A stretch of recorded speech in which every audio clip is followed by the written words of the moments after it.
मेरे जो American friends हैं वो जब इंडिया में आते हैं, क्योंकि वो लोग बहुत ज़्यादा आजकल सोचने लग गए हैं पोल्यूशन के बारे में, राइट, वो लोग करते हैं मास्क पहन के घूमते हैं। और इंडिया में भी अब लोग करने लग गए कि पोल्यूशन इतना ज़्यादा है, हमें N95 मास्क पहन के बाहर निकलना चाहिए।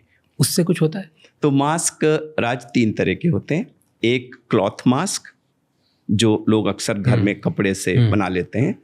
दूसरा जो सर्जिकल मास्क हम लोगों का आता है, सिंगल प्लाई, 3 प्लाई, जो हम लोग सर्जरी में यूज़ करते हैं। और तीसरा N95। तो क्लॉथ और सर्जिकल मास्क का पोल्यूशन के कंट्रोल में कोई रोल नहीं है, क्योंकि जो पार्टिकुलेट मैटर है और जो गैसियस मैटर है वो सब उसमें से निकल जाता है।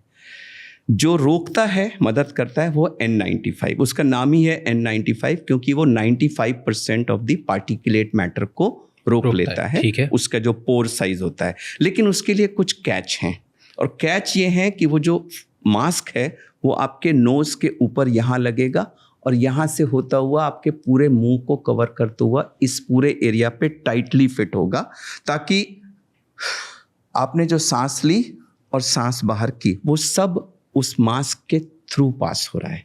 आपने मास्क लगाया लेकिन ऊपर ये खोला हुआ है, आपने सांस ली तो 50% हवा उसमें से गई और 50% हवा साइड में से हो गई, तो वो तो मतलब नहीं करेगा। तो yes, mask can help you if it's a proper mask. Damage नहीं होना चाहिए, properly fitting and properly applied, जिससे आप सारा ब्रेथ उससे पार्ट हो रहा है, तो पार्टिकुलेट मैटर से आपको छुटकारा मिलता है। तो अगर कोई एक इंसान रोज़ मान लो मेट्रो में ट्रैवल करता है या रोज़ उसको कम्यूट करना पड़ता है ट्रांसपोर्ट में, एंड उन्हें पता है कि कोई एक एरिया आता है जहाँ से बहुत धूल होती है या पोल्यूशन है, जहाँ पे स्पेसिफिक उनको बहुत ज़्यादा अनकम्फर्ट होती है या स्मेल बेकार आती है, अगर वो मास्क लगा के उधर से जाते हैं तो अगर 100% डैमेज नहीं होगा तो एटलीस्ट 20-30% वो बच जाएंगे।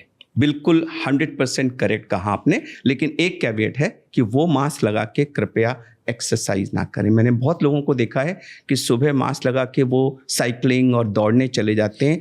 वो एक आ बैल मुझे बार वाली चीज़ है, क्योंकि इतना रेजिस्टेंस होता है कि जब आप एक्सरसाइज करेंगे और आपको ज़्यादा सांस लेनी होगी, वो सांस आप नहीं ले पाएंगे और हो सकता है आपको ऑक्सीजन कम हो जाए और उससे आपको नुकसान हो जाए। लॉन्ग वॉक्स पे जा सकते हैं लोग? नहीं, अगर कोई भी चीज़ जिसमें आपकी ब्रीदिंग रेट नॉर्मल से बढ़ रही है तो N95 पहन के ना करें please. Thank you so much ये क्लिप एंड तक देखने के लिए। अगर आपको और भी ऐसी क्लिप्स देखनी है तो राज शमानी क्लिप्स चैनल को सब्सक्राइब कर लीजिए।